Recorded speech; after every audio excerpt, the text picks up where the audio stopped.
Hello, मैं संगीता शर्मा। आप कैसे हैं आप सब?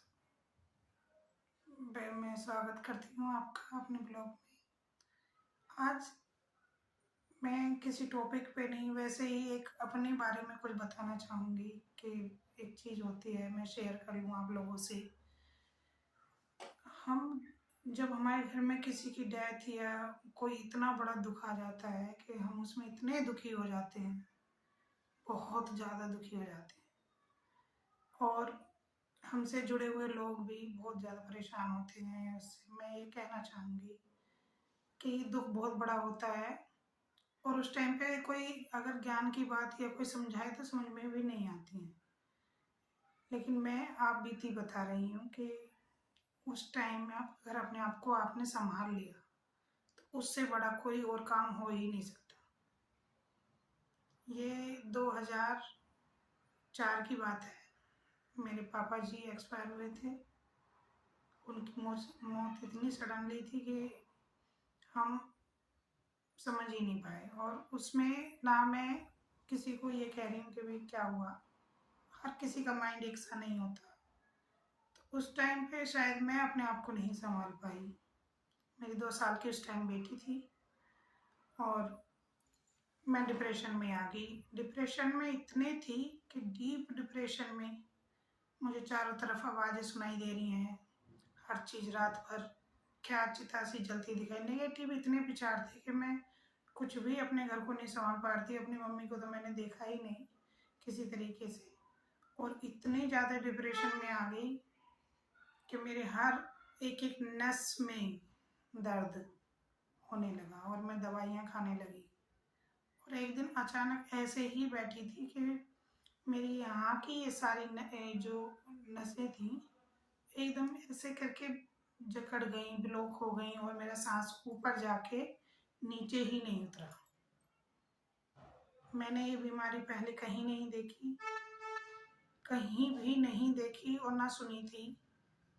जो मेरे हस्बैंड हैं वो अचानक से एकदम परेशान हो गए कि ये क्या हुआ, मेरे आंसू निकल आए और सांस ऊपर से नीचे ही ना आए। बहुत देर बाद आया, तो हम एकदम डॉक्टर के भी चले गए। डॉक्टर ने कहा कि मैं देख के ही बताऊंगा इन्हें। उन्होंने मुझे जब देखा तो वहाँ कुछ हुआ नहीं। थोड़ी देर बाद जब मुझे ये होने लगा कि मेरी ये सारी नसें एकदम से ऐसे करके, वो मैं फील कर पा रही हूँ कि ये जकड़ जाती थी, और देखा नहीं जा रहा था कि हॉस्पिटल में किसी से भी मुझे देख नहीं पा रहे थे सब। डॉक्टर ने क्या किया वो जाने। 3 दिन तक मुझे होश भी नहीं आया। डिप्रेशन बताया डॉक्टर ने, तो आप दिखा लो कहीं भी। उसके बाद जो मेरी जर्नी शुरू हुई है बहुत बुरी। मैं और मेरे हस्बैंड और मेरी 2 साल की बेटी, जो सफ़र हमने शुरू किया और जो हुआ मेरे साथ, मैं शायद बयान न कर पाऊँ। उस टाइम को सुन के देख के बहुत चीज़ें होती हैं। तो ये बात तो मैं आगे बताऊंगी कि मुझे क्या प्रॉब्लम थी या बीमारी थी। कोई अगर इस वीडियो को डॉक्टर देखता है, और मैं कहीं ना कहीं आज भी उस बीमारी से ग्रसित हूँ, तो अगर कोई डॉक्टर इस वीडियो को देखता है तो मुझे प्लीज़, मुझे कोई इस बारे में बताए, क्योंकि हमने कोई जगह नहीं छोड़ी, कोई डॉक्टर नहीं छोड़े, और फिर जैसे लोगों में रहने लगो, जैसे मैं बातें करने लगो, जो हमें जैसे बताते थे कि हम पंडितों के पास, तांत्रिकों के पास, बाबाओं के पास, और डॉक्टर तो थे ही, सबके पास जा रहे थे।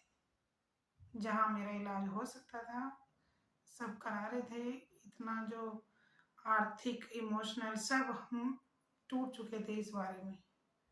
और बीमारी, वो तो मुझे ही पता है कि मुझे कितना पेन होता था, या मेरे बच्चों ने, मेरे हस्बैंड ने कितना सफ़र किया है इस बीमारी के साथ।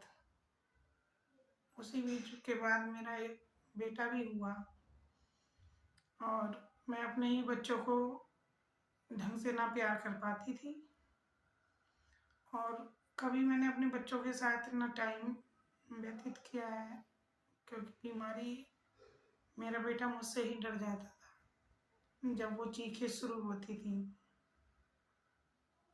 और मैं प्लीज़ इस बीमारी के उससे मैं परेशान थी। मैं ये कहना चाहूँगी सबसे कि अपने दुख को इतना ना बड़ा करें कि हमें अपने बच्चों का या उसका दर्द ना दिखाई दे। तो अपने आप को संभालने की कोशिश करें। और मेरे साथ क्या क्या हुआ मैं अगले व्लॉग में बताऊँगी। और अगर कोई इस वीडियो को देख रहा है और प्लीज़ इसे कोई शेयर करें अच्छे से अच्छे। अगर कोई मुझे अभी भी कोई डॉक्टर मिल जाता है तो मेरी लाइफ अभी भी बदल सकती है। आज मैं 2004 से और 2023 में हूँ और मैं आज भी उस बीमारी से ग्रसित हूँ। हाँ, अब उस लेवल पे नहीं है लेकिन है। अब मैं बाहर भीतर जाती हूँ। पहले तो बस मैं अगले व्लॉग में बताऊँगी कि मेरे साथ क्या क्या हुआ। थैंक यू जी देखने के लिए। और आप प्लीज़ इसे शेयर ज़रूर करें।